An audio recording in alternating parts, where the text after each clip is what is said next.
me za su dago su kamar wayanci abubuwan da aka faɗa na abinci ya ai wannan dama abin da zaki dauka abinci da abin sha na ganyayyaki musamman abubuwa guda uku.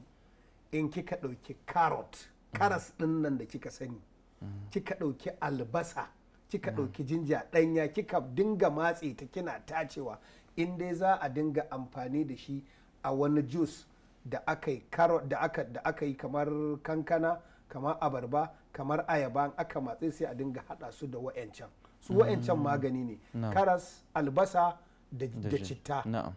Su aka matsi ruwansu za a zuba su a cikin kuma fruit din nan, kamar misalin kankana, lemo, abarba, gwanda, ayaban, aka markaɗa sai a zuba su. To in kika zuba su a ciki kina sha, to in Allah ya yarda ya kone kwayoyin cututtuka, kuma ya inganta sinadaran garkuwar jikinki, sannan ya yi balansin ɗin hormones ɗinki, sannan kuma ya baki ingancin lafiya a zamantakewar auren da za ta ja hankalin kwakwalwar mai gida. Na'am.